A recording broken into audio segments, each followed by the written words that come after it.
ඉරාජ් වීරරත්නත් මරණීය තර්ජන තියෙනවා. ඒ අය ආරක්ෂා කරගන්න. මේ වෙන විට අපි ඉන්නේ යම් යම් අයගේ මරණ තර්ජන උඩ. ඉන්දියාවේ අග්‍රාමාත්‍ය මෝදි නියමට ආරක්ෂාව සම්බන්ධ වෙන කරා.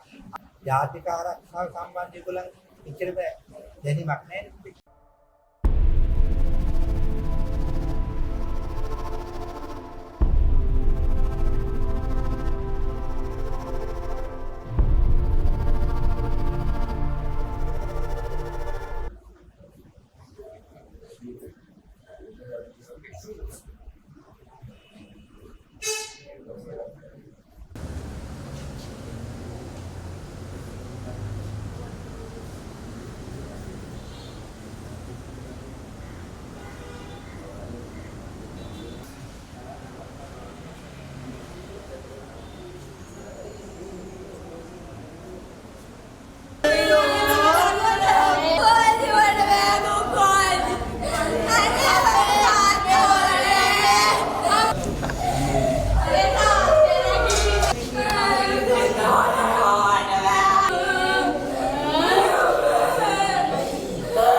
ජාතියක් ලෙස ආගමක් ලෙස ශ්‍රී ලංකා මාතෘ භූමිය තුළ ජීවත් වෙන අපි සැවම එකමුතුවේ ජීවත් වෙන්න ඕන.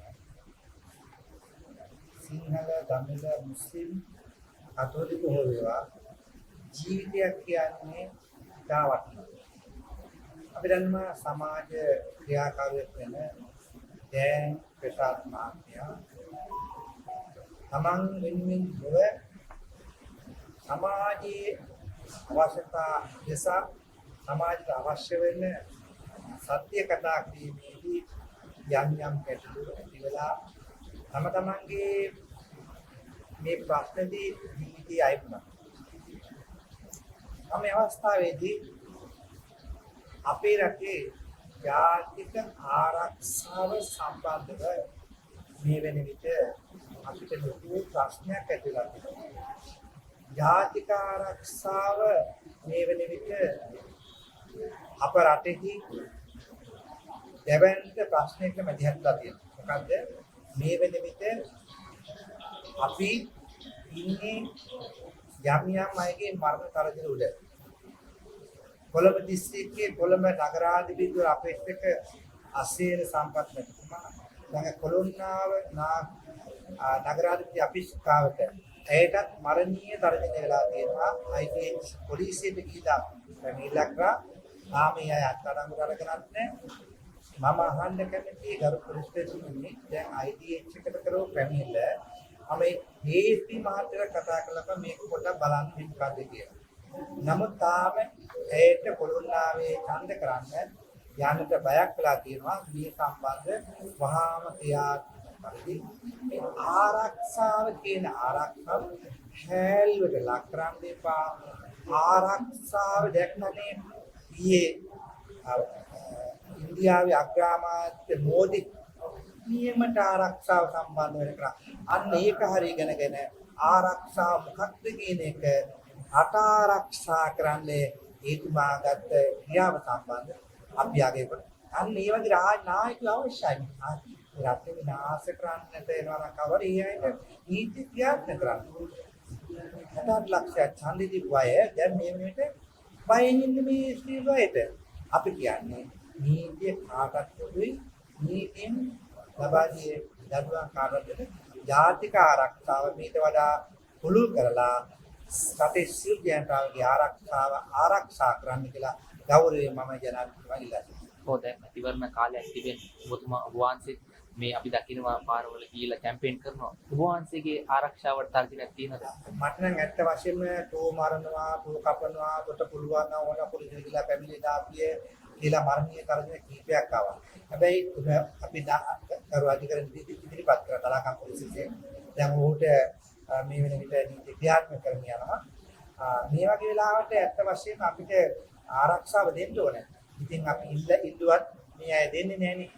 ජීවිතේ වටිනාකම නොදන්න අයගෙන් අපි ඉල්ලන්නේ. ඒ නිසා අපි මේ අවස්ථාවේදී අපි ආරක්ෂා අපිට කල්පනා කරනවා කියලා අපි හිතා ගන්නවා. නමුත් මම හිතාත කරනවා අපි ආරක්ෂාව මේට වඩා දෙන්න අර අපි දැක්ක අර ඉරාජ් ඉරාජ්. වීරරත්නත් මරණීය තරජන තියෙනවා. ඒ අය ආරක්ෂා කරගන්න. එයාට යම් දෙයක් වුණාට පස්සේ මේ සියලු ප්‍රශ්න රජයේ තමයි වැටෙන්නේ. රජයේ account එකට වැටෙන්නේ. රජයේ බුද්ධිමත්ත මේ සම්බන්ධ හිටා. ඒ වගේම අමාත්‍යතුමා නම් කියන්නේ අපි ආරක්ෂාව ජාතික ආරක්ෂාව තාවුල් කරලා තියෙනවා. ඒතුමාගේ ගෙදර කට්ටියයි ඒගොල්ලන්ම අනිවාර්යෙන් ආරක්ෂාලා තියෙනවා. නමුත් ඒතුමා කිව්වට ආරක්ෂාව බිඳුවයි.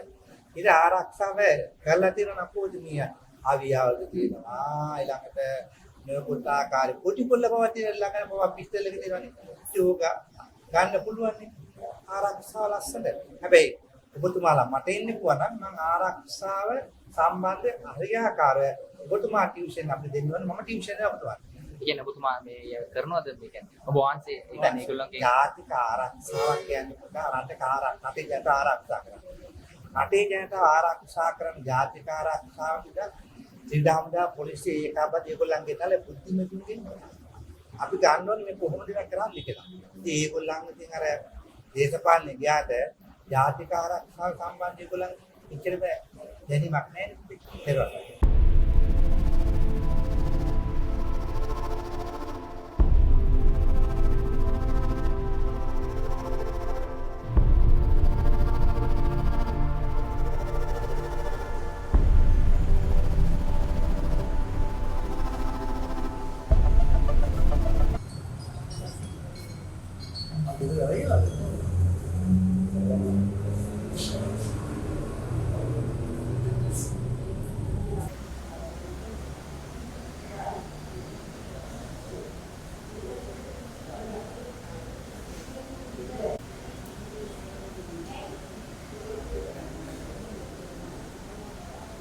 இது போன்ற செய்திகளை தெரிந்து கொள்ள சமூகம் நியூஸ் சேனலை சப்ஸ்கிரைப் செய்து அருகில் உள்ள பெல் பட்டனை கிளிக் செய்யுங்கள்.